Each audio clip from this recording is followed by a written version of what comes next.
Well, thanks very much, everyone. What a startling and sterling panel that was. Fantastic to hear about the actions of the asset owners. My name is Richard Madison. I'm the CEO of Trucost, which is now part of S&P Global. And this session that I'll be introducing and chairing is about innovation in investment products and practices, realizing green fintech, or perhaps sustainable finance fintech. So whilst the panelists are getting mic'd up, I thought I'd just give a few introductory comments. Climate change is often presented as the greatest risk to humans on this planet. And I think most scientists and perhaps even some economists would actually agree that this is factually correct and a necessary statement to make to galvanize significant action. In fact, Stern at the last COP said that he felt that his estimates of the potential impact on markets and economies made in 2005 and 2006 were probably now a significant underestimate. So we face significantly more risk than we did by his original estimates. And pollution, according to the UN Environment Program, or UN Environment, is actually killing 3 times more people than wars or terrorism. So we face some serious ESG risks. There is another way to think about this, though. Climate change and sustainability could be the greatest opportunity to build a future that we want. So we are actually at an exciting time and place, and there are lots of different reasons why. There are several different drivers. We have huge political will emerging in various different regions across the world. So we're seeing a lot of action in China, a lot of action in Europe, lots of Northern European action. I've been part of the European Commission's high-level expert group on sustainable finance. I was a member of that group for the last year. It was a fascinating time, and the Commission will actually publish its action plan on Thursday. And it's really interesting to see exactly how quickly political will can change and galvanize and change the nature of how we think about this agenda. For example, we've already had a consultation on how to incorporate ESG as part of investor duties within Europe. We have had many other consultations on how we can incentivize corporate reporting, how we can develop taxonomies, how we can create a better flow of capital that is aligned with sustainable outcomes. And I'm sure you'll hear more about some of these things in later panels. We're also seeing huge investor appetite. Philippe mentioned lots of numbers in trillions, and we're seeing really exponential rise in things like green bonds. So huge appetite. Bank of America and Merrill Lynch have said that ESG is the best signal we have found for future risk. It's quite a bold statement. And in fact, Stanford University and Yonsei University have back-tested some of our data over the last decade worth of data, and they found that an investment strategy of long carbon-efficient firms and short carbon-inefficient firms would yield abnormal returns of 3.5 to 5.4% a year. And carbon-efficient firms are those with higher firm value measured in Tobin's Q, higher net income relative to invested capital, lower ROA, higher cash flow, and higher coverage ratio, and these cannot be explained by traditional factors. So we're seeing an emergence of investment themes, we're seeing an emergence of signals, and we're seeing a huge increase in appetite amongst investors. But something underpins all of this and seems slightly lacking, as emphasized by the TCFD and more latterly the high-level expert group on sustainable finance. We need better information in markets in order to galvanize that capital flow, in order to align capital markets with sustainable outcomes. We heard AP2 say the one that has the best information wins. We heard Norges Bank say we need more pre-financial data. So you're hearing from asset owners at the top of the chain that we need more data, more information to inform capital allocations. Yet we exist in an era of big data. And there are lots of tools and machinery to harness the power of information flow. We also have huge amounts of remote sensing in the world. We cover the planet with satellite imagery and satellite intelligence, and surely there are ways of using that information. We are in the age of artificial intelligence. AI at the moment is advancing due to algorithmic changes and data proliferation and huge increases in computing power. Some even say, such as Professor Max Tegmark, who is the professor of the Future of Life Institute at MIT, that AI could present the only solution to sustainability for the future. So all of this really leads to financial technology, or fintech, and green or sustainable fintech. Can robo-advisors advise us all to invest in a more sustainable way? At S&P, we're very excited by all of this. We sit at the center of markets. We inform markets with essential intelligence, and we're very excited and investing quite heavily in all of this space. So I'm very excited to introduce the panel, if you'd like to come on stage.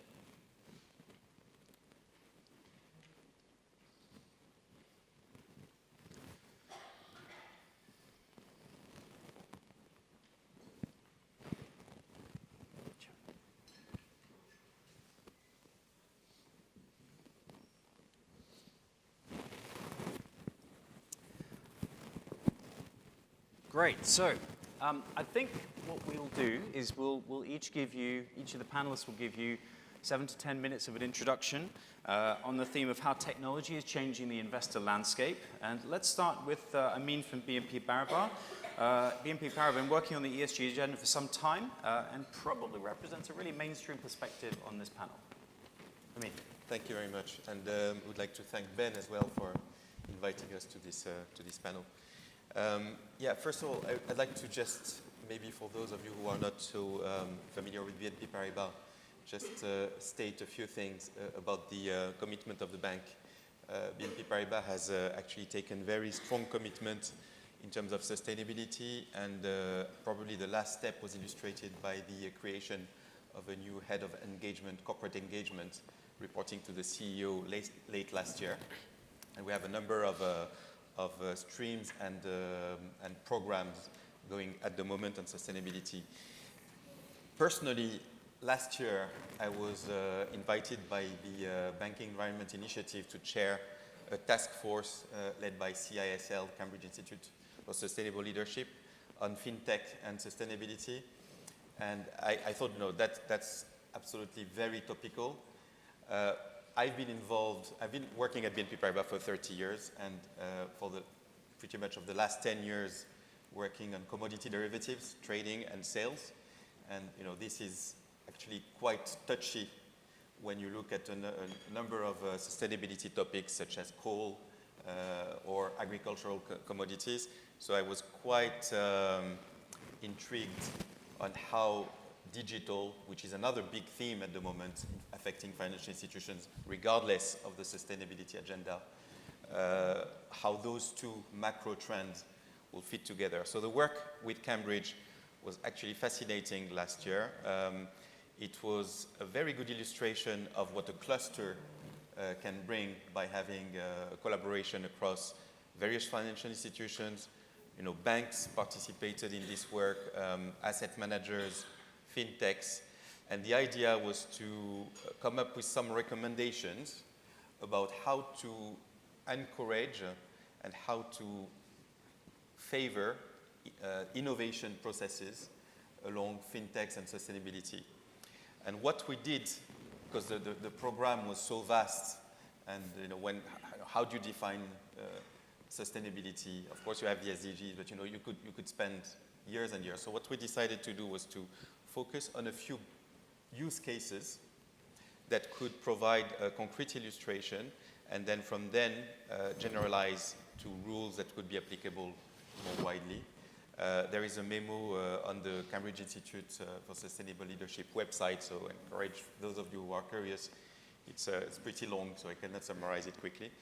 But I would just say that one of the use cases which was the most advanced, still at the proof of concept stage, was presented in December at the One Planet Summit by Andrew Voisey from Cambridge in Paris. And it is about how you can use the technique of a supply chain to look at the sustainability of production of tea in Malawi. So it's pretty precise. But how you use the technology of blockchain to analyze this supply chain, and once you have that and analyze the data properly, put some financial incentive that rewards the producers with less expensive capital costs. So I'll stop that. I'll stop there, sorry. That's just to give you a flavor of what that kind of work could be. Great, thank you, Amit. And perhaps Andreas from Arabesque, you might wish to talk about how machine learning can revolutionize investing. Absolutely. So Arabesque is basically an asset management firm that we launched out of Barclays. And at the beginning, we just went into the sustainable finance probably with not too much knowledge about that. So we thought we'd take one or two ESG data providers, and then this is basically really something that is enough in order to capture all the information that you need in order to include this into your investment process. We run public equity portfolios, global and different regional portfolios as well. But what we found is when we went really deep into the data that it's basically like a Swiss cheese. There's a lot of holes in there. The other problem is that it's basically only slow to change. It's only annual data. And there's so much happening. And sometimes if you look into a CSR report, which was published in 2017 in April, this is as of the date 31st of December 2016. So if you look into the CSR report or the data that you get from a traditional ESG data provider, this is basically then over a year old. But unfortunately, stuff happens much quicker. So what we found is that we needed to beef up our game. And we added a lot of news analysis, we added some social media platforms, we added some NGO analysis, which is coming in on a daily basis. So we look into over 100 million data points. And obviously, this is something that you cannot do with people anymore. So it's simply impossible to do that. So in order to kind of grasp all this information and to integrate this into our investment process to make it relevant for performance, and this is our utmost important thing for investors as well, because there's a lot of people that still are not really bought into the sustainability piece. I mean, here, this group, everybody loves it and breathes it and lives it, but outside, it's not everybody, and we had it at the earlier panel as well. So in order to get these people, you need to make it performance relevant. You also need to be in this position to actually show and demonstrate that this adds performance. So we use artificial intelligence and machine learning in order to find the best combination of information to combine long-term scores with a very short-term signal. We look into three lenses. The first of two are performance relevant. The third one is the classical SRI lens. So we look into the Global Compact, which brings together more than 50,000 different data sources in 15 languages and has an assessment on corporations on human rights and labor rights and anti-corruption, environmental protection. Our chairman, Georg Kell, has set up the Global Compact, and he obviously wanted to have this nexus between corporates and investors around the Global Compact principles. We look into ESG, which is more relevant for performance. We're data aggregator. We bring in more than 10 different data providers from the traditional ESG world together. And then we supplement this with our short-term signals in order to make it more relevant for an investment process. And the third lens is basically the classical exclusions, if you like. We're value chain because what we believe is in order to really deliver the mission of Arabesque is to make this transparent, because to our mind, sustainability dies in darkness. So if you make it available to everyone on the website of Arabesque, with a slight delay, but still people start to really engage with it. We have a lot of journalists looking this up and looking into our data and ask us why we believe a company is good or bad. We provide it to corporates for a very low price point, and we provide it to investors for a very low price point. What we hope to achieve is with the transparency and with the relevance for investment performance is to create a positive feedback loop, whereby this gets relevant for investors and hence gets relevant for corporates as well. And we service both. We work with a number of large institutions together, such as Accenture and State Street and Bank of New York Mellon. All the big investment banks are basically looking into it or already have bought it. In the Nordics, it has really a good pickup. In the Nordics, we make it available to retail investors. So we're really trying to get this out to a lot of people and to widen the circle of people that might be interested in sustainability. I'll stop it here. Great, fantastic. That's very interesting. I'm sure we'll have lots of questions around data and exactly how you gather that real-time data later. So to move to Cecilia from the Stockholm Green Digital Finance. pushing the frontier in green digital finance. How do you do that? Through green fintech innovations. So Stockholm Green Digital Finance is a new center. We launched only in May last year. And we are a not-for-profit center tasked to accelerate green finance and green investment through fintech innovation. So that's all we do. And the reason is that, as Richard, you mentioned in the beginning of your presentation, that we have seen this amazing momentum in the finance sector, especially in the last couple of years, not just in the finance sector, but also in the policy sector, really trying to ramp up sustainable investment and sustainable finance to deliver on the 2030 agenda. But we also see that in spite of this amazing momentum, actual capital redeployment is still quite limited. So we realize we need new and creative solutions to address some specific persistent barriers in the system to help unleash the full potential of financial institutions to deliver value in the real economy. And that is the background to why we set up Stockholm Green Digital Finance. It was actually also in some initial conversations with the UNEP inquiry who said to us, we would like to establish a test bed in this field somewhere. And we said, Sweden, we should do it here. Sweden is a very good place to do this thing. We have a very high ambition and leadership in green finance, and we have a very high concentration of fintech innovators. We have a well-developed financial market, and still we're quite limited, so it serves well as a test bed. So that's what we're set up to do. We do this through 3 different legs. We do awareness raising, talk about and showcase different excellent initiatives in the world, spread the news about them. We also do lots of international exchange and collaboration. We have a very close collaboration with the Stockholm Fintech Hub, but also with other partners in other markets through the International Network of Sustainable Financial Centers, where we help tease out the fintech agenda to accelerate green finance and investment. We're also a proud collaborating partner to the newly established Stockholm Sustainable Finance Center, which we will hear about in a later session. But we also do our own innovation, where we see that there are specific barriers where fintech can help solve them. And this is the reason for our project, the Green Asset Wallet, which is a blockchain-based technology that aims to bring efficiency, transparency, and trust to the green debt market in support of scaling thereof. And it's financed by the German government through the Emerging Markets Dialogue on Finance. And what we do in this project is that we are putting together a team, a very unique consortium of bankers, asset owners, asset managers. We have the tech innovators with the caps and researchers, and we put them in one room for the co-creation of an entirely new technology where fintech and tech innovations can really serve the investment community in this space to help accelerate. So the reason why we engaged in the Green Assets Wallet Innovation Project was that we saw that when financial institutions are ready to invest sustainably, there is a lack of credible green investment opportunities to act upon. Basically, there is the green bond market, which is of course fantastic, but this has led to an excess demand for green bonds and a shortage of supply.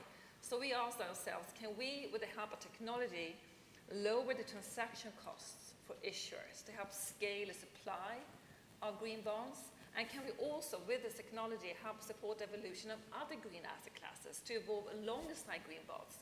Because far from all companies are eligible to tap into the bond market.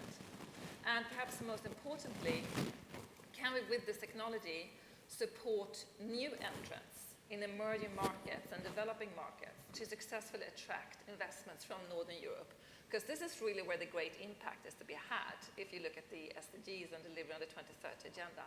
So what can we do to develop trust to invest in these markets, and also to reduce the transaction costs for these new actors to tap in and successfully engage in the green debt markets? And in this consortium, we are working with the full supply chain of a green bond, because we start to look at green bonds initially. So we have Mistra in the role as an asset owner. We have Öhman in the role as an asset manager.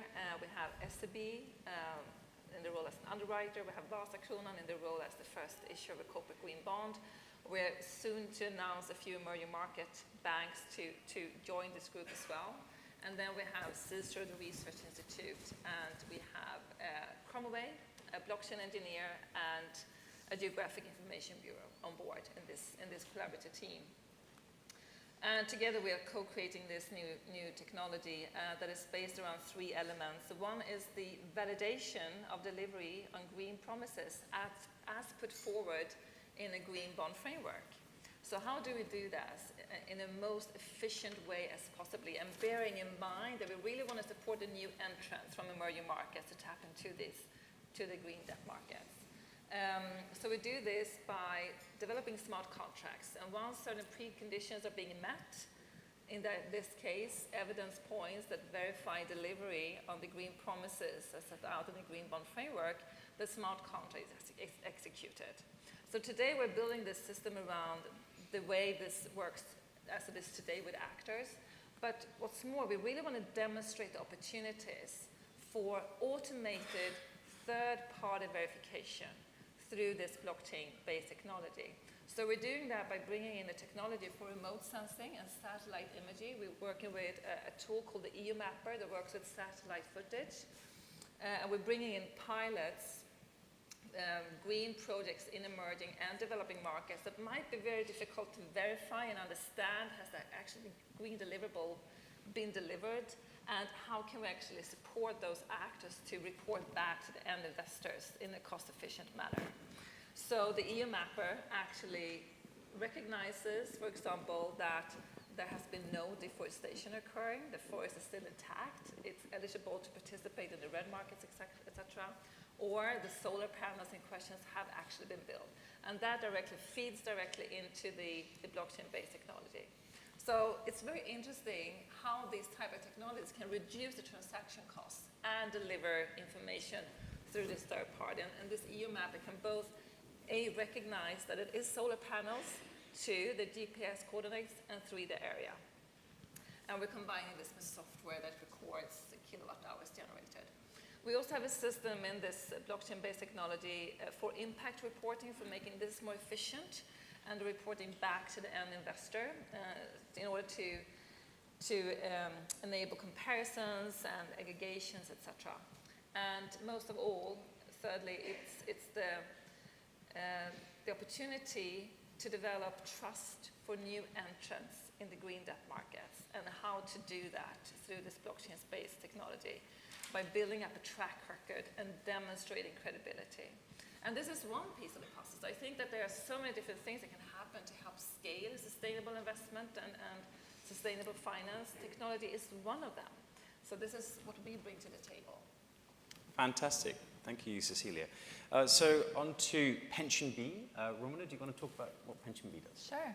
Hi, everyone. I'm Romy. I'm the CEO of Pension B, and we're an online pension manager here in the UK.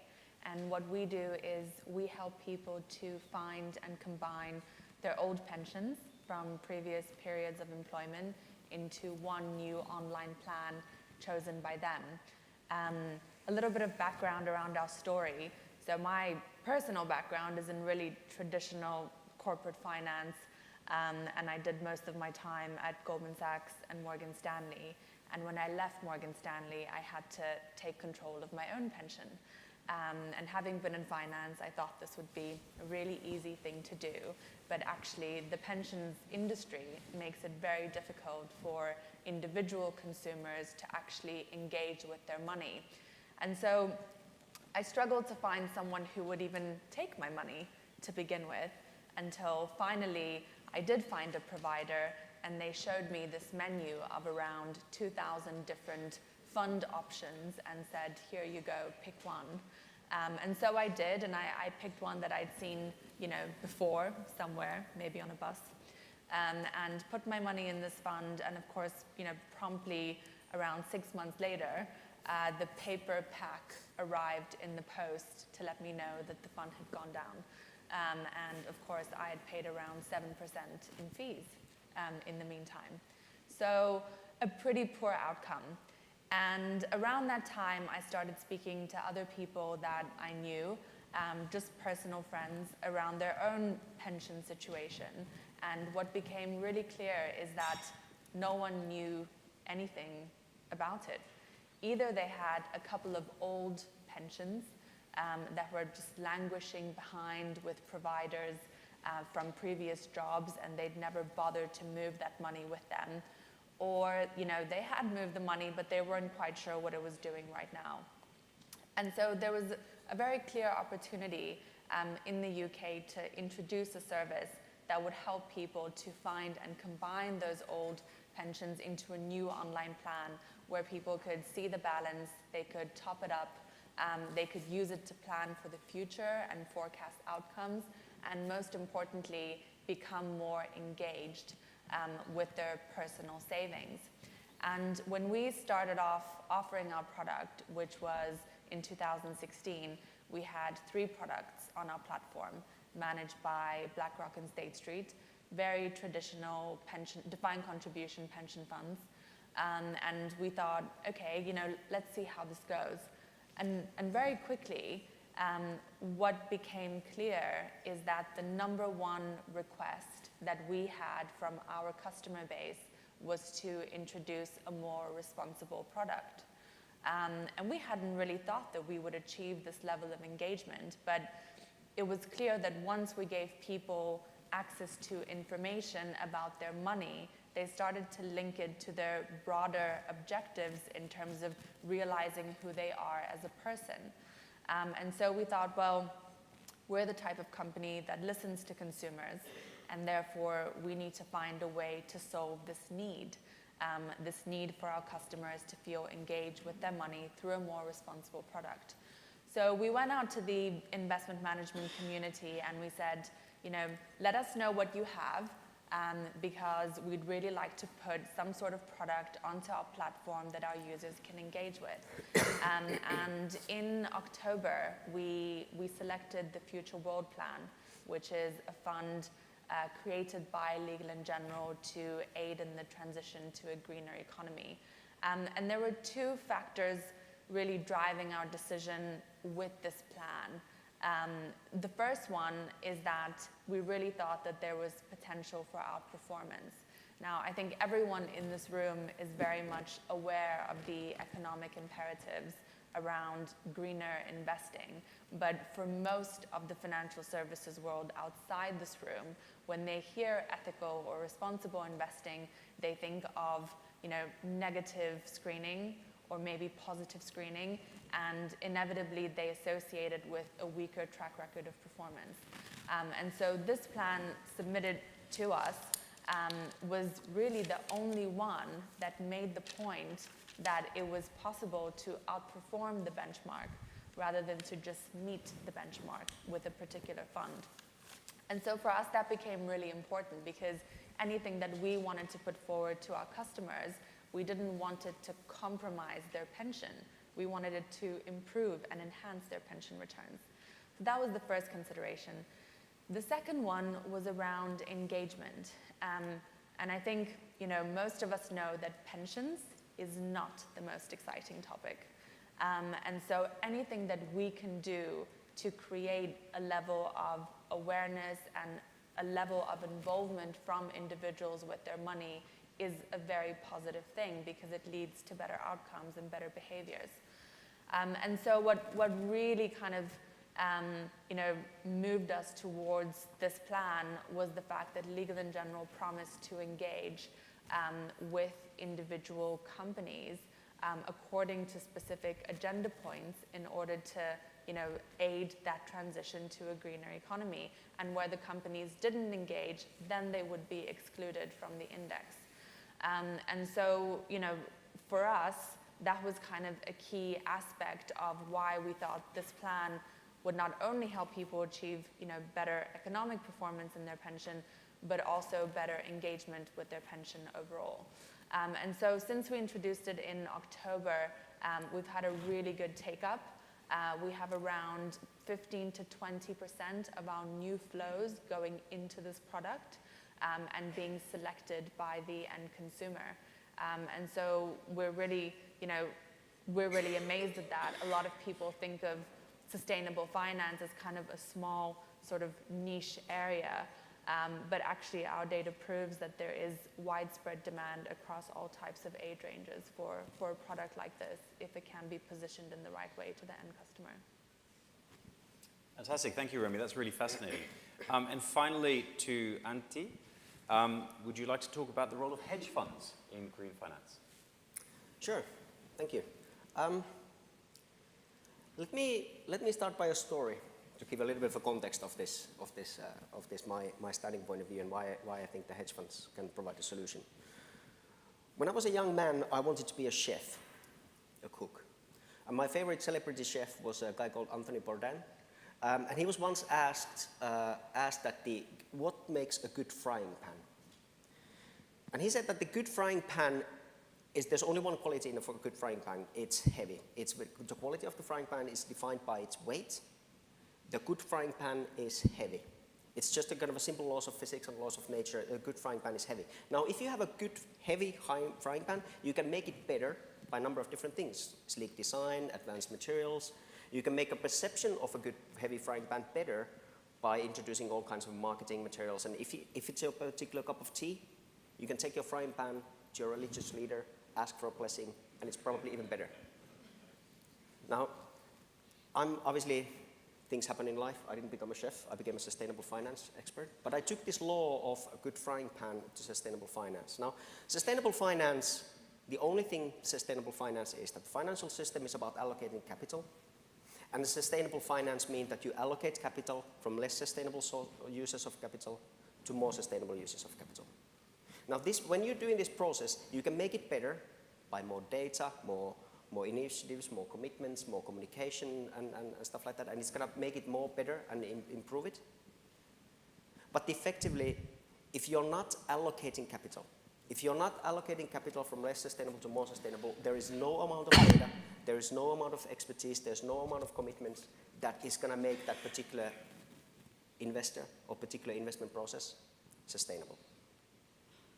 Now, there's one observation and then two innovations that I'll come eventually down to. One observation is that I think everybody in this room has followed the industry for quite a while, and you've witnessed this conceptual explosion of sustainable finance.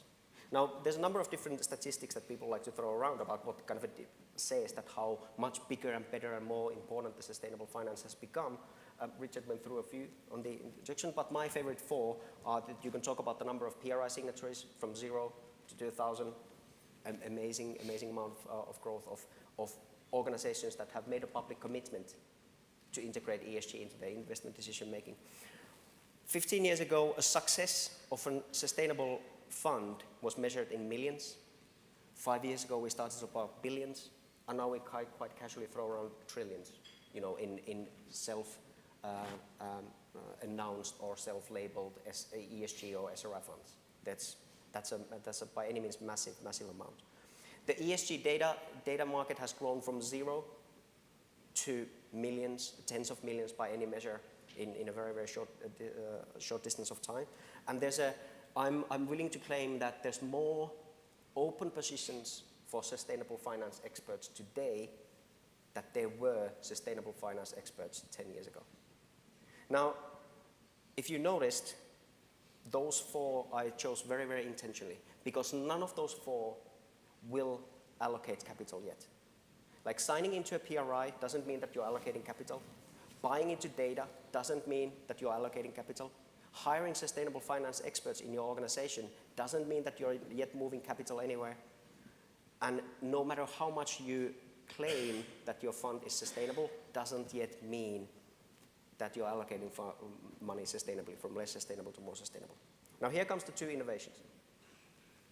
So I work in a ESG-based hedge fund. It's a very quant systematic driven, and the ESG and the sustainable finance is really the kind of a core of our mission. That's the only thing that we do.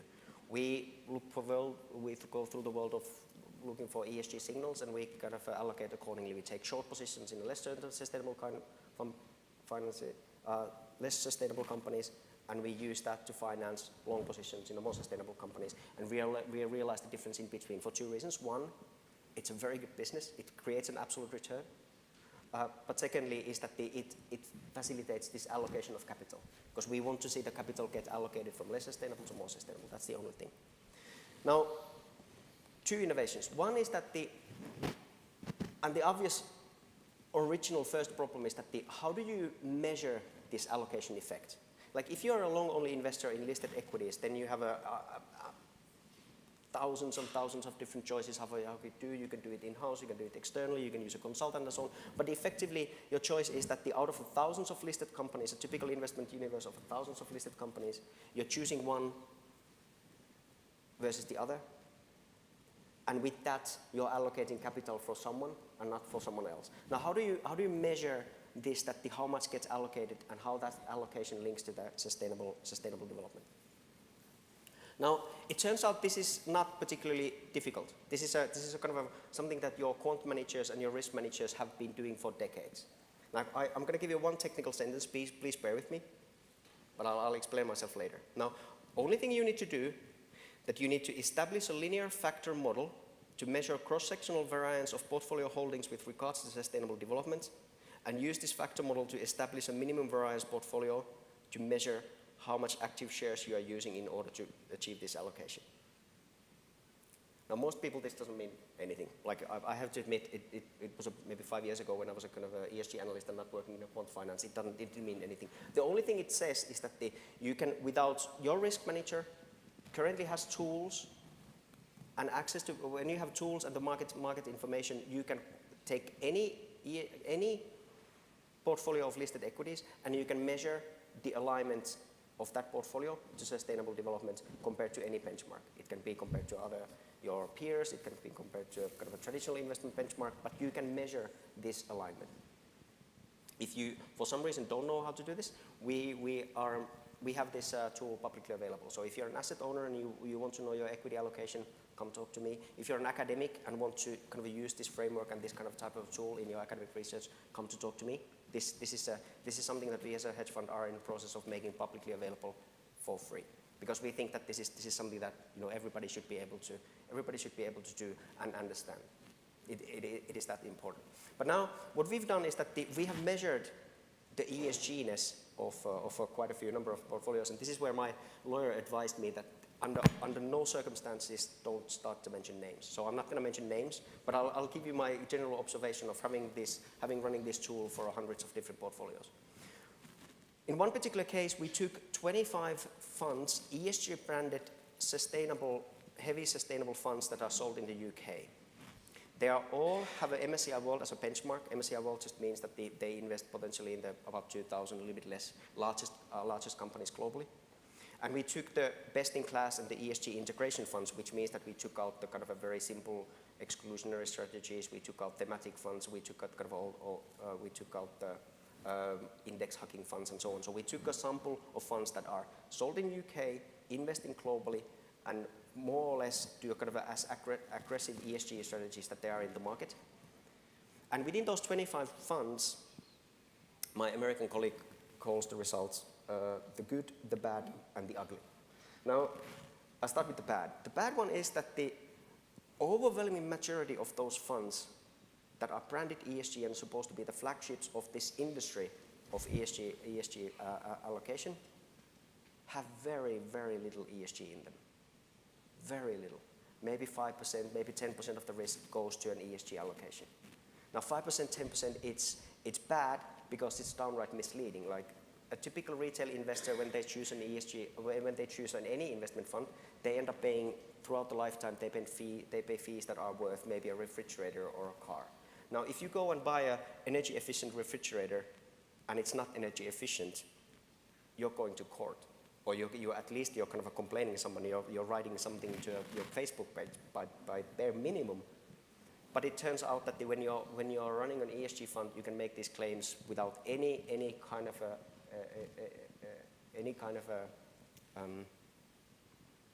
worry that somebody would kind of be able to verify or even try to confirm this idea that how much ESG there in your fund is. The good news is that there is a few, out of the 25 funds, there is a fair few that does exactly what it says on the tin. There's a fantastic ESG funds on the market that they promise that they do a very, very aggressive ESG allocation, and that's precisely what they do. That's very, very good. Those are the ones that we need, and so it is possible, and those solutions exist. The ugly is that there's actually quite a few, well, not quite a few, more than one ESG funds in the market where the ESG-ness is actually worse than the market.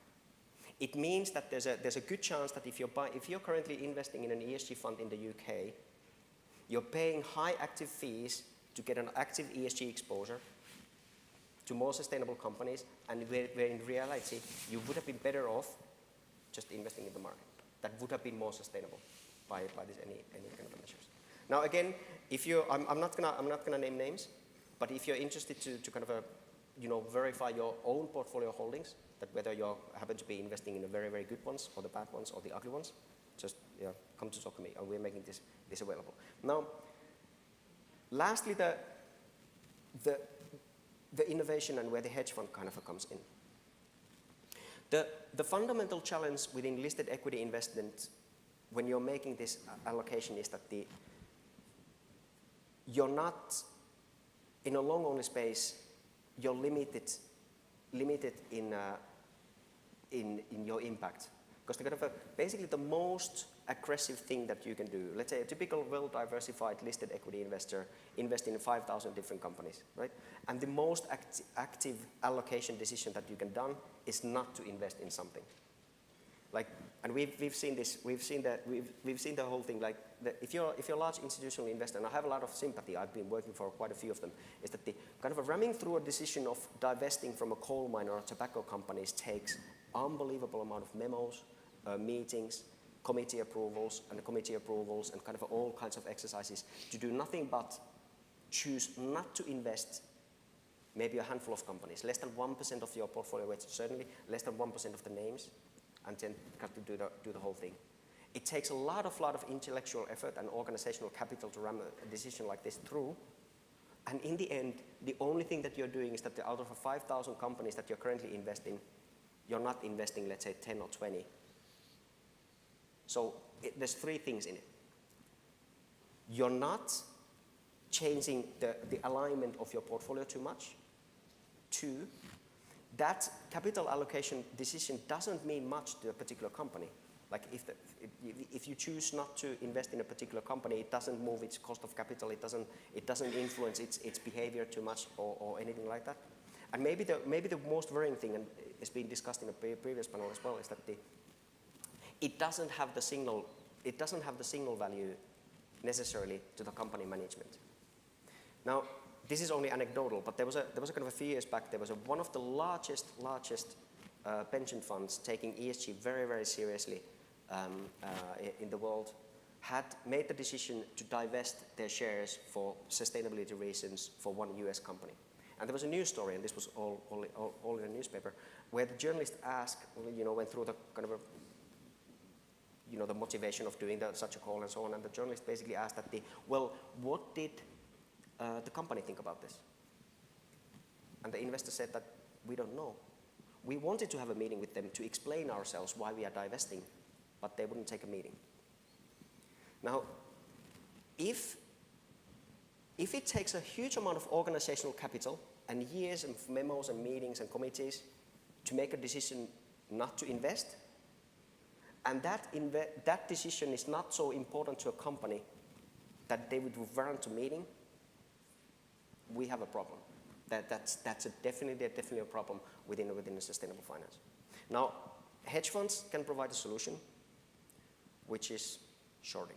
Now, before you kind of start to kind of talk about how irresponsible or not sustainable shorting as a tool is, and I'll be the first one to say that the shorting is not, it's been misused in a way, but there's also a lot of misconceptions about what shorting as a tool means. Like, one big misconception that I've heard is that a lot of people think that the shorting a stock is short-termist in a way.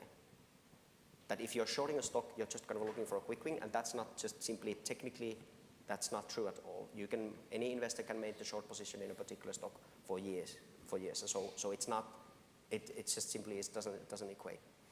But what the shorting does is that it multiplies this allocation decision. Like, instead of just divesting on something, if you're shorting that particular stock, it does three things. One, it multiplies the effect that you have in your own portfolio in terms of sustainability. Two, it influences more heavily on the cost of capital on that particular company than just simply not divesting, which basically means that the next time the company is rolling over its debt, or the next time it goes to the secondary market to issue more shares, it's gonna cost more for them to do the unsustainable, and it's gonna cost less for them to do the less sustainable. So you're actually influencing that. And thirdly, and most importantly, and I'm not saying that you should, as an investor, even need to short a particular company, but the fact that you have that tool in your toolbox, maybe the American company CFO will take the meeting next time you think about the sustainability of that particular company. Now, just I'm long-winded here, but I'll just kind of conclude. Like, one, sustainable finance is about allocating capital. It's also about using your influence as an owner.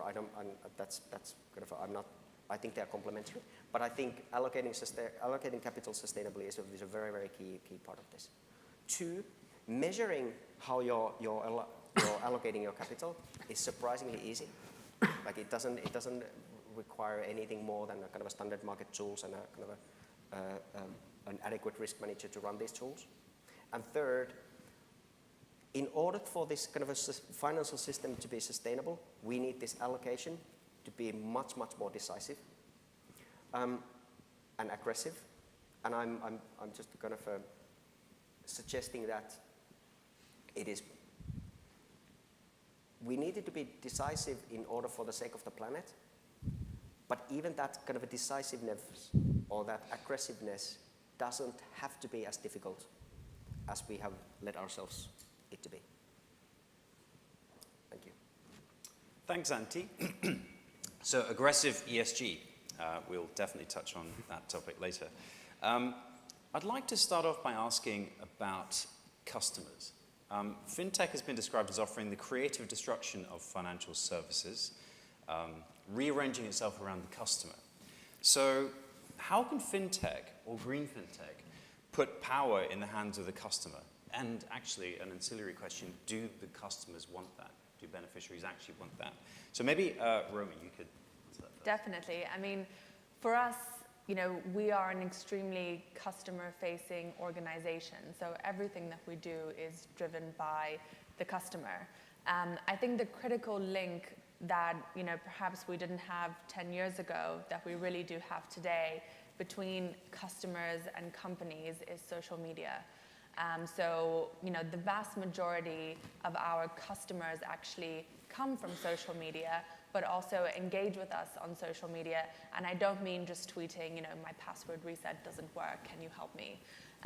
We actually see real demand for things coming from Twitter, coming from Facebook, and so on. And I'll give you an example of when the customer's voice made a real difference to the policies of another company. So very recently, we had a pretty public spat with a company that was being very, very slow in terms of their pension transfers. And the customers, our mutual customers, took this to social media and started complaining about the poor treatment that they were getting and what they perceived to be negative customer outcomes. And so, we had tried ourselves behind closed doors, through emails, through meetings where the meetings weren't taken, to influence some sort of change, but it wasn't really until the customer made their voice heard that company decided to take some change. And so for us, that was a really powerful example of how you can use the voice of the customer and how you can give it real kind of volume, if you will. Through social media. And I think the way that customers used to engage before was to, maybe write you a letter, maybe send you a phone call, maybe, I don't know if there was some other way to kind of, get in touch with you. But these days, they will take it public. And so I think when you have an important cause that impacts the consumer, the question is, how do you help them to take it forward? And so giving people that platform over social media, I think is key. And what we found is that people really care about sustainability. And at the end of the day, all of the money that people in this room are managing is for people. and trying to find a way to let their voice come to the forefront of the debate, I think will have a real impact on the way that other companies are behaving. So just a quick follow-up question on that. The millennial investor, what does a millennial investor actually want? I don't know if I like the term millennial.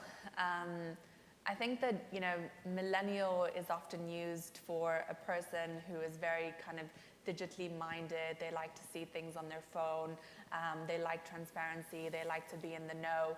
But in our experience, that actually covers, you know, a lot of people after the age of 35, which is where the typical millennial definition cuts you off.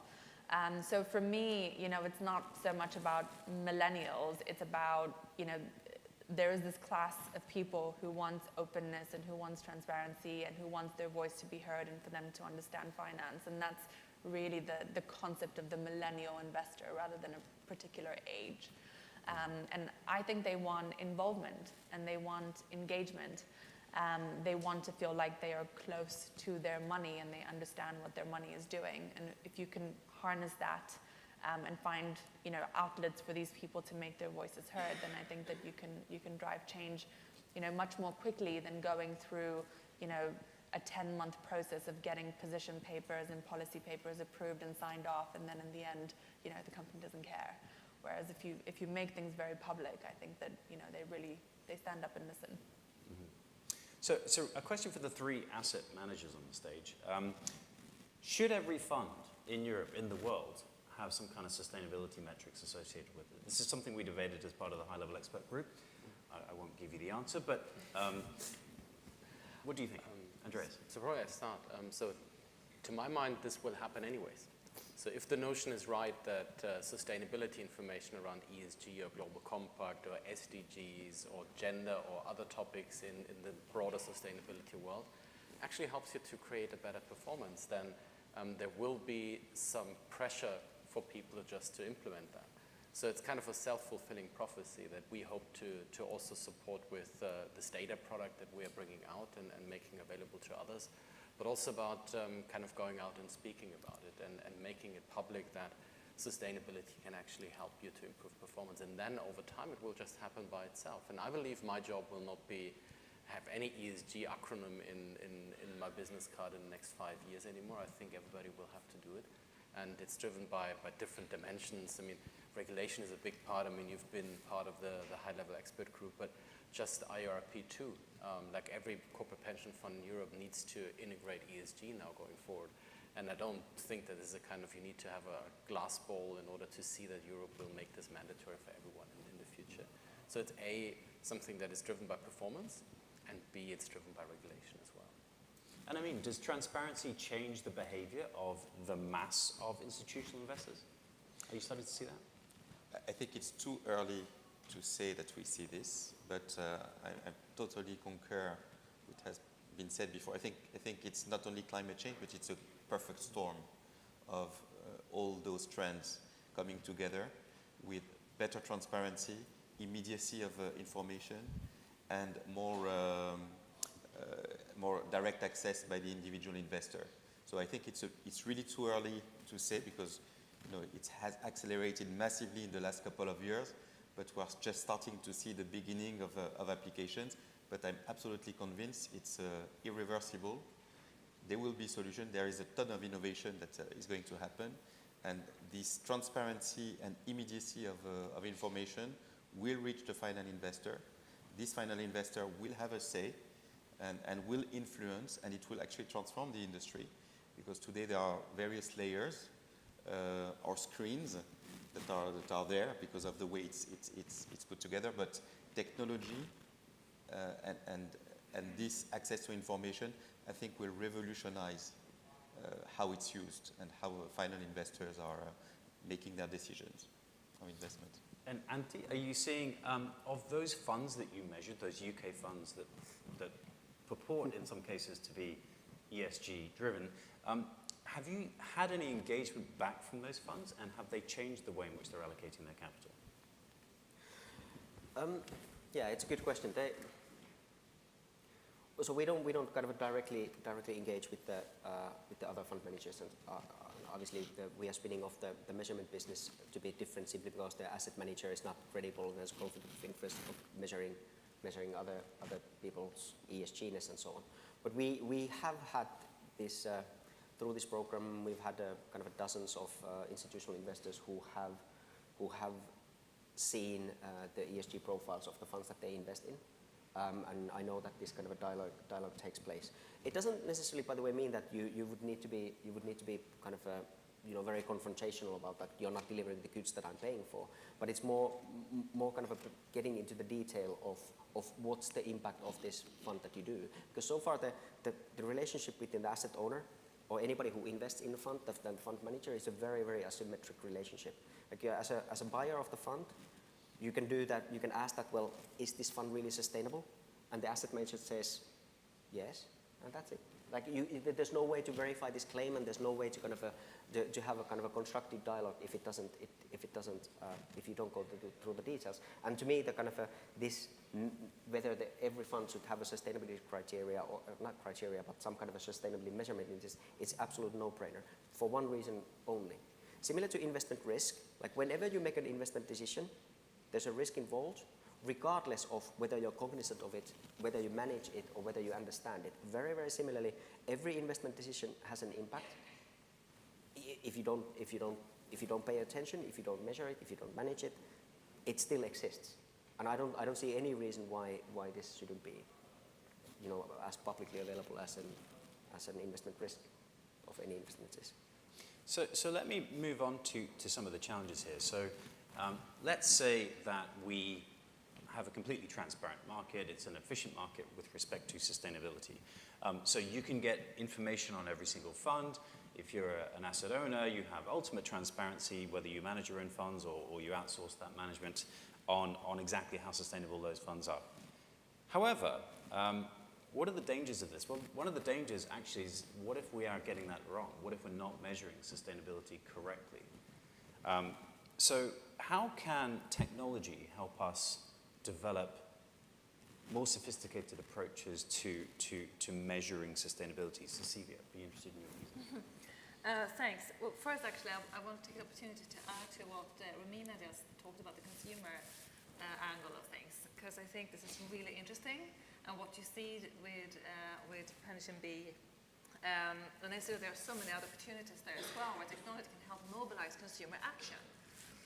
One fascinating example is Ant Financial, which is the largest fintech company in China or in the world.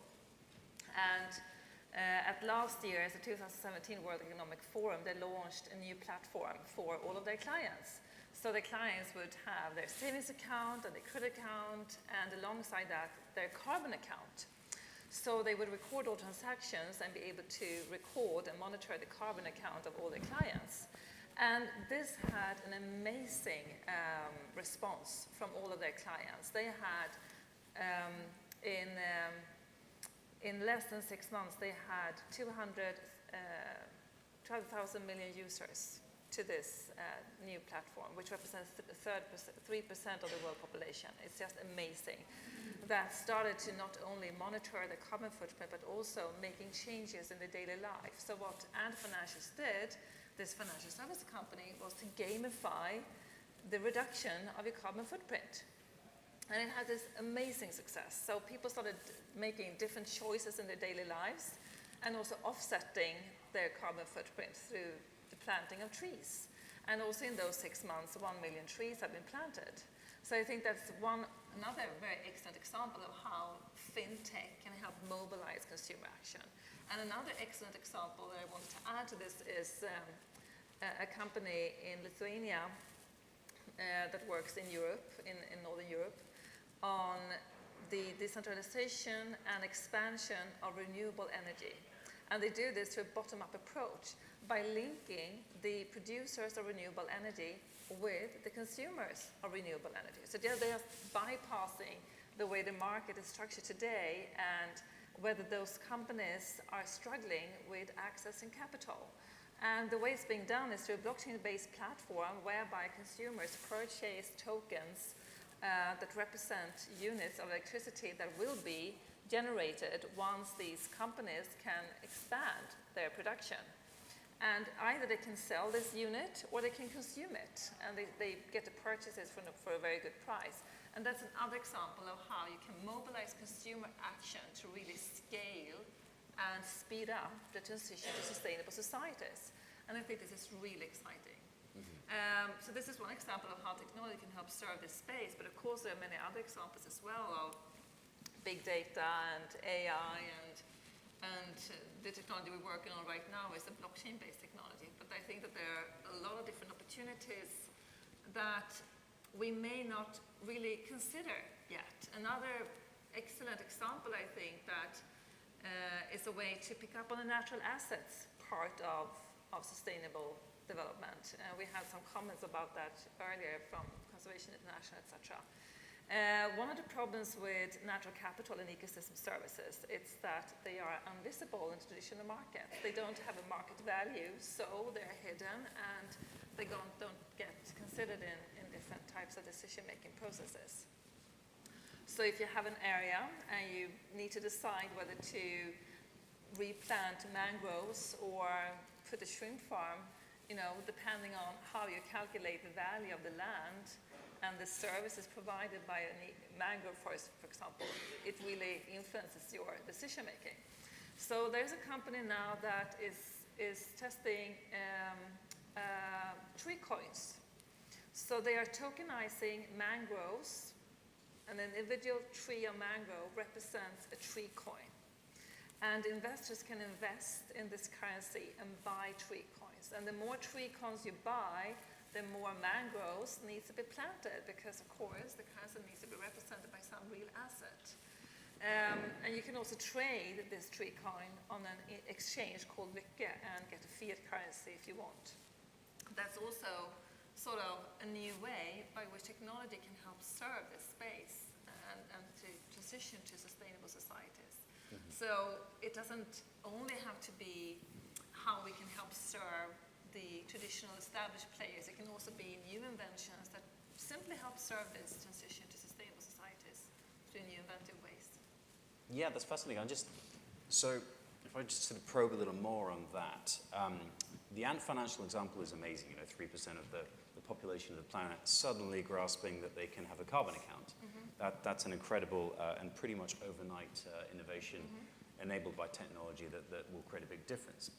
Or will it? So those million trees as a carbon sink, what effect, is that the correct carbon sink? And in all of this, in the last couple of decades I've been working on this agenda, you always get questions about measurement and definitions and real economy changes. So maybe a question for Andreas. When you're thinking about your tool, how does your tool take into account real economy changes? How do you actually define sustainability? It's not measuring the real change in the economy, because what we are trying to achieve is to grasp as much information about the actions of a company. So it's very difficult for me then to kind of bring this impact measurement, and that is one of the big things that's at the moment in discussion, and there's kind of the SDGs obviously as the framework around the impact measurement.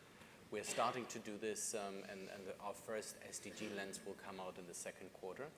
We'll start out to kind of bring those 17 into 2, people and planet. And we're trying to measure as good as is possible with the technology and the information that is available to actually measure what kind of an impact the company has. So there's certain discussions around that, whether kind of a company that only can kind of, if you want to only measure the incremental new impact that a company is having, or whether you would like to measure whatever impact the company is having. To my mind, if you can have a positive outcome out of a company's actions, then this is something you should measure and then also get into your portfolio. So this will be the approach that we are going to take. So the impact measurement is something that many people have started to work on. I think blockchain will be a big tool going forward in order to do that. With blockchain, you take out a lot of the middlemen, and you can measure stuff more directly, and it's kind of like a shared ledger where you can store information on, you can put it out there. I mean, for example, a very good idea around how you can use blockchain is in the supply chain and get the carbon footprint of a product really measured in a good way. So to my mind, the greenhouse gas protocol is probably not the best thing in order to measure this for investors, because there's a lot of double counting and you're a black belt in carbon yourself. But if you can basically have a product that has from the start of the production until kind of the consumption, a carbon account that's kind of building up similar to what's happening in China, then kind of the end consumer can then start to pay for that carbon. So that goes then into the polluter pays principle. So there's a lot of stuff that's happening, and we're just in its infancy. But to my mind, this is really important that technology will be leveraged into finance in order to also measure the impact. To add to that, that's something also we're looking into with the Green Assets Wallet, whether we can put reporting on the blockchain to avoid double spending, and to really help both issuers and investors understand what belongs where.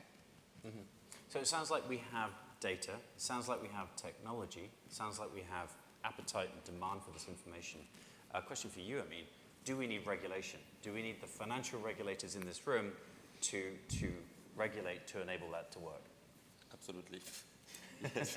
No, and just to elaborate a bit on the previous question, I think technology and data, it's not magic. I don't think we will have necessarily all the answers through this in terms of measurement. I think there is science as well, and we don't have. I don't think we have all the answers through science yet, but technology in a way can be used by science. For instance, artificial intelligence and big data is a tool that can help science, but I don't think it's 100% clear that we can still measure all the impacts of related to the SDGs and have a proper definition. So I think it's a long-term journey, and in the meantime, it's like a little bit back to the green and brown thing. While we don't have the final answers from science in every single case, it's still good to do the best rather than the lowest in the meantime. Back to regulation, I think regulation is one of the big helpers in implementing this change right now. So for me, there is a regulation, there is the digital, and there is this strong millennials and awareness. But regulation is absolutely key. I think we have to be careful how regulation is implemented. There are big debates around, the best is the enemy of the good sometimes. If we try to be too finely tuned into the maximum detail, there is a debate out there. I'm not yet, my mind is not made up on that. For instance, on green bonds, do you want to have something which is extremely prescriptive at the risk of maybe making that market not grow? Or do you want to leave it a little bit more wide open so that you still give it more space? But I think regulation is very important because it will also force actors to change and to report. Yeah, I mean, I also am of two minds about whether regulation can solve all of our problems. On the one hand, it sometimes feels like when the regulator gets involved, you're sort of saying, okay, the regulator's going to sort it out, no need for me to do anything. And I think that kind of attitude is not, very helpful where you need mass movement. On the other hand, there's a real information asymmetry when it comes to, ESG-related data. I think the fact that you were able to find, the good, the bad, and the ugly, and the fact that the ugly even exists, indicates to me that there is some kind of, reporting, asymmetry that needs to be addressed. A clear example is, new regulations that are coming into force in the UK that require companies to report on the pay gap between men and women. And that is, a fairly basic piece of data that's going to have a huge impact on behavior in the boardroom and hopefully throughout many levels of a company. So I don't feel that regulation, needs to be, entirely prescriptive in order to address a problem. I think if we can start at the basic levels of ironing out some of the information asymmetry that exists, then we will already have a really high impact and a basis to let other people come and engage, for example, the consumer or the press. And then one final question for me, and then I'll open it up to the audience. If we're thinking about real economy changes, we discuss consumer behavior and financial examples like that, changing the behavior of consumers. How can green fintech encourage a change in behavior and the strategy of companies? So, Antti, your answer might be shorting. You can comment on that. But, is there another mechanism here if that company that was divested knew in advance of divestment, or, are there mechanisms here that technology can enable that information flow from a company's board to the investor and back again? Well, one thing that we're considering as an expansion of the Green Asset Wallet is, of course, what we can do not only in Green Debt, but also when it comes to equity and incident reporting. In a previous life, I used to work in an analysis house that monitored large universes of portfolios. And the problem was that where incidents occurred and they couldn't be verified were the most challenging markets where there was no civil society available present, so that we could have all of those different, 3 different points of verifying the same incident. So how could technology help serve that space? Through crowdsourced information, for example, whereby you would have a lot of different people, individuals reporting on the same thing on the blockchain and confirming each other's that this has actually occurred. And that would make it so much easier for investors to use their influence to push those companies. And also, when it comes to the follow-up work, has this company, for example, cleaned up this river or not? And you could just, through a simple app, have thousands of people in the community say, yes, my drinking water is now clean. Yes. It would make things so much more efficient for the reporting back between what's happening on the ground and how owners can influence the companies. So you're saying essentially that technology, if I paraphrase, could disintermediate corporate communication and investor relations? No, it could bring the information to the investor to make informed negation processes more efficient. Yep. Basically put the companies under pressure to then really change. Yeah. So technology and the gamification of information can really be something that can be fed back to a company. So whenever we talk to a company, sometimes just happens that they hear it from the outside that something went wrong. So one example is, like a mining company we talk to quite a lot, is they just found out that there was again a fatality in one of their mines, and one of their people just chose to not report it up. So kind of it went through outside channels to them. So if you really can create a lifestyle feeling of finance where people use technology in order to feed back whatever they find and see, also with PensionBee and what they're doing, kind of this interaction that's really, really valuable and helpful in order to put pressure on companies to change. Great. So any questions from the audience? We have 2 at the back. We'll start with that. Hi, thanks. Tom Harrison, the Sainsbury Family Charitable Trusts. So just a quick comment, Antti. You said that divestment's hard, and you said that companies don't care. For asset owners like us, it's pretty straightforward, right? We just change the investment mandate, don't invest in oil and gas sector, and we're done, right? So it's not hard necessarily, just that point. In terms of companies don't care, Shell rang us up and said, can we have a meeting after we'd divested? Another example, a university had a vote to decide whether they wanted to divest. The day before, oil company flew out to them across the Atlantic to have a conversation to try and dissuade them. So I think that to some extent they do care, and we should pay attention to that. Romina, to the PensionBee, I'm almost signing up. I'm persuaded, right? It's great. But the Future World Fund is a good fund. And the key thing is what progress it makes on the climate pledge. So it's been over a year since they committed to that, right? So they haven't actually reported yet. So how do you engage with Legal & General, and what will you do if they don't meet the climate pledge commitments? So we are expecting the first year of performance data to be released shortly.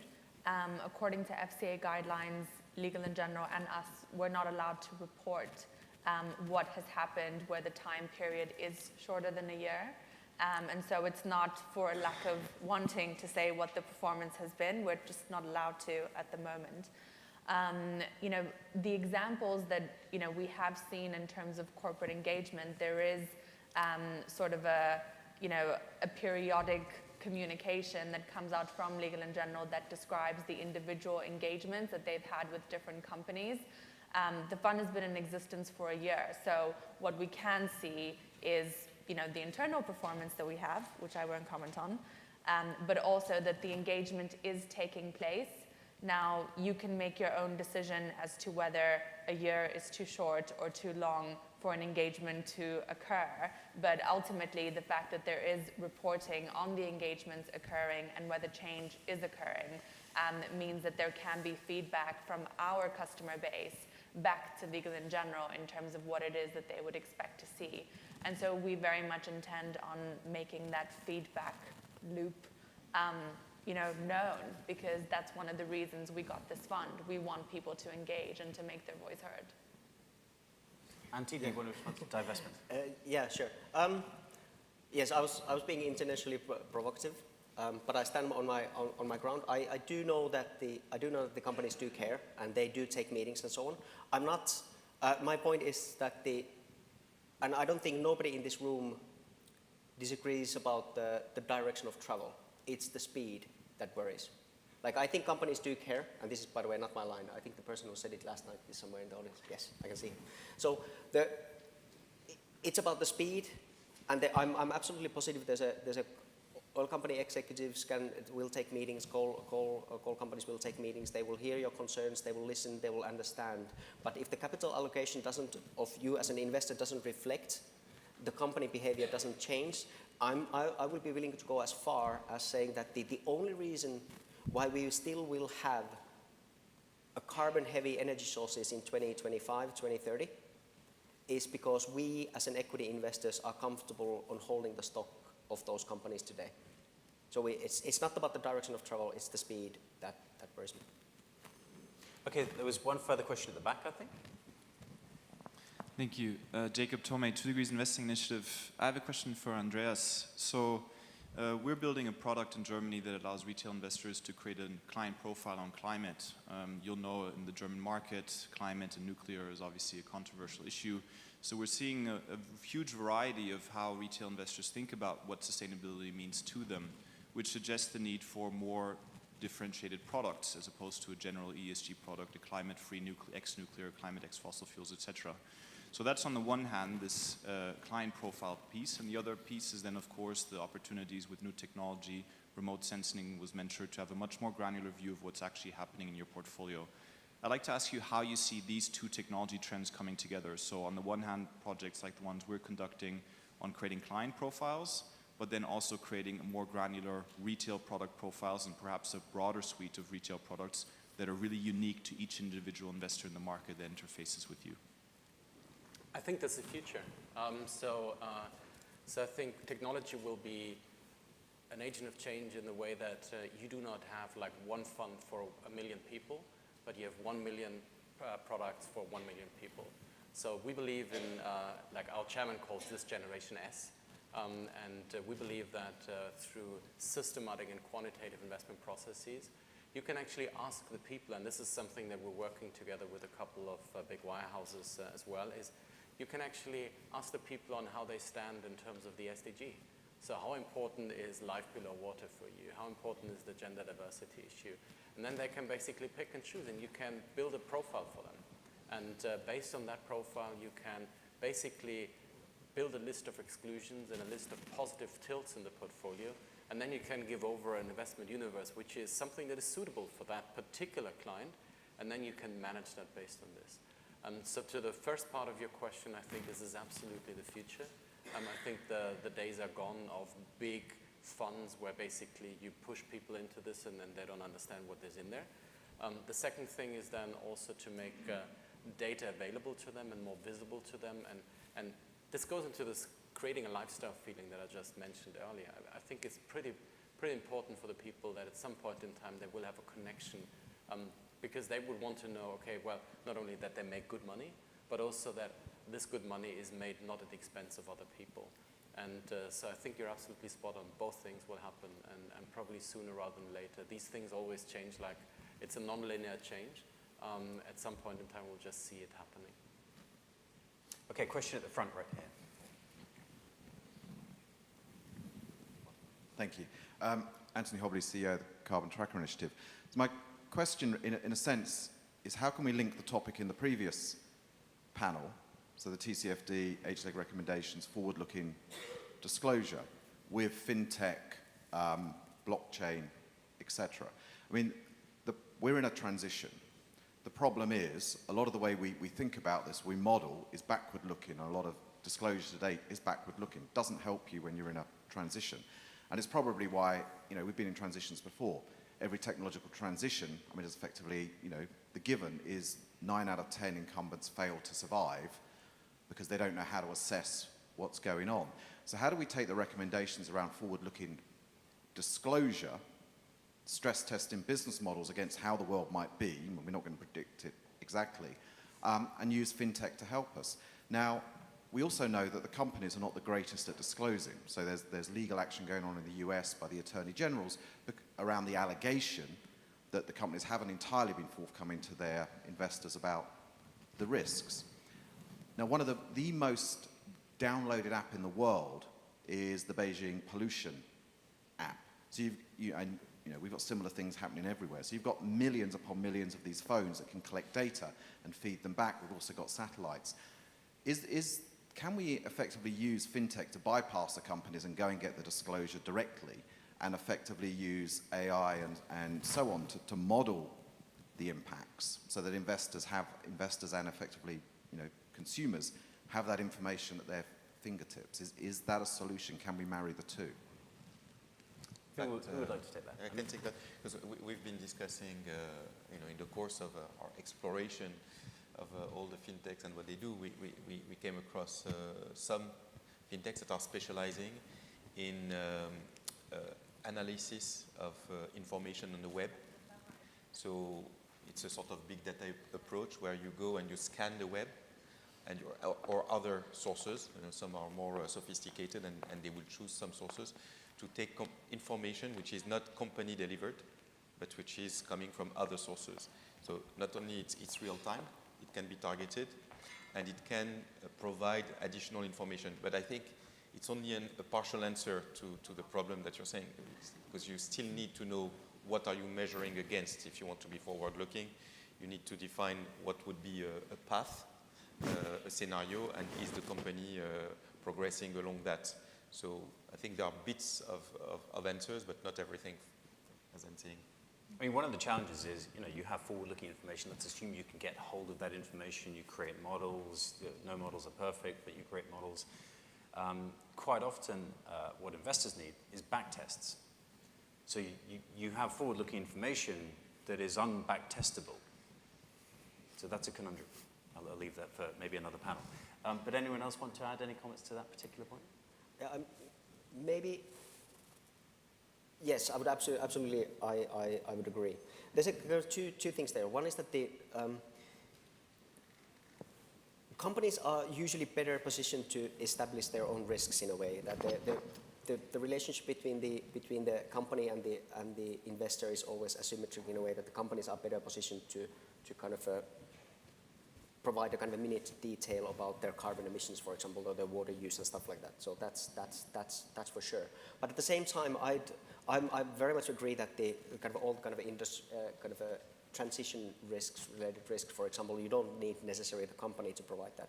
In fact, when horses turned into cars, I don't think it was the horse owner who was the one who would kind of be signaling that, I think my business model is dead. Like, let's look somewhere else. I think it's very, very similar.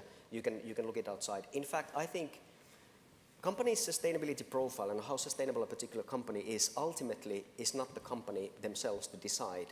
They can influence. It's a bit like a brand. Like company can influence that how their brand looks like and so on, but ultimately they can't dictate how valuable their brand is. It's the stakeholders around that particular company And in a brand case, they're the consumers and the buyers and the clients who decide that how valuable that is. It's a very, very same thing for investors in sustainability in a way that it's not really up to companies to decide that how sustainable they are. They can influence that and they can change behavior and they can do things and they can communicate and they can do a lot of different things. But ultimately, I think in order for any sustainable or responsible investor to decide that how sustainable a particular investment is, it's up to that investor, not the company, to Sorry, one quick point.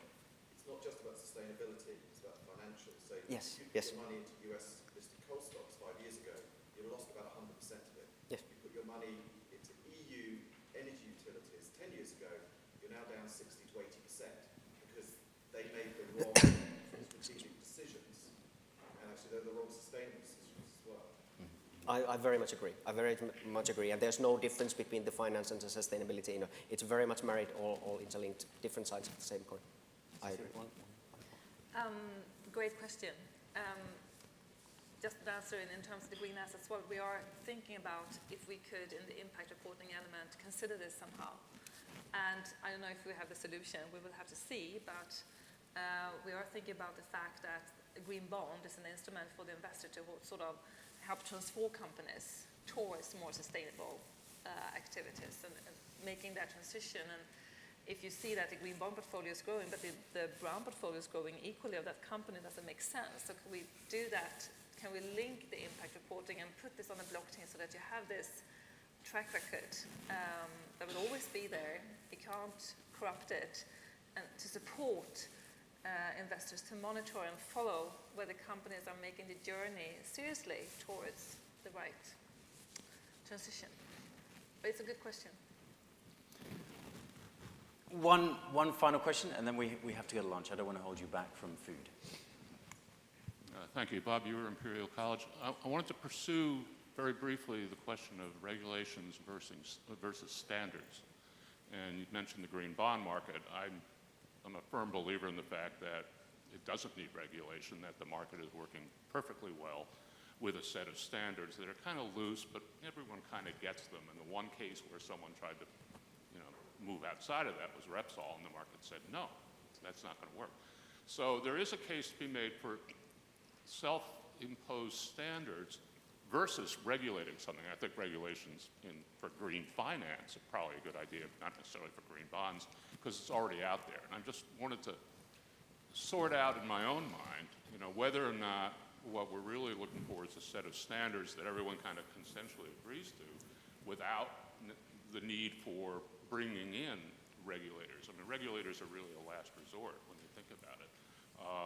And it may very well be that it's, this kind of grouping is the kind of thing that will lead to a set of standards on these issues that, particularly in terms of disclosure, that will sort of eliminate the need for that. Just throwing that out. Standards eliminating the need for regulation. Any comments on that? I mean, I think in 2008 we had a lot of self-regulation going on in the banking sector, and it just didn't work for that particular time. I think when you're very early on in a particular industry, self-standards can be a lot more efficient, but also the motivations of the players going into that sector, I think are more genuine and therefore more conducive to self-regulation. I think that once an industry matures, you attract all types of players, and it's really hard to kind of do away with regulation, because what you risk then is that things turn really sour and you get over-regulation, which ends up killing an entire industry. So I think I would prefer to kind of err on the side of having a little bit of regulation, just to control for certain, really bad things. I agree with Romina. I think that there's really a balance act here. We don't want to kill the market, especially for green bonds. We don't want to kill it. It's already a high transaction cost to enter this market. And that's also something that we consider with this technology that we're producing. How can we sort of inject full transparency into this market and depend upon a natural selection of investors choosing those green debt investments that make the best sense for them. And we think that if you are, for example, a credible actor, you might perhaps be more flexible in terms of the evidence points that you pick to verify your green claims. If you're a new entrant, maybe you would be forced to pick some more very specific KPIs to actually demonstrate that you have delivered on specific promises. And we do think that there will be a natural selection if we can just bring full transparency and immutable verification of delivery on your green claims. That can help serve this market. Great. So I'm just conscious that we have to go to lunch. Remains for me to thank the leaders in the intersection between finance, technology, and sustainability. Please use the app to vote for every single one of them, which you may not find. And please enjoy lunch. Thank you.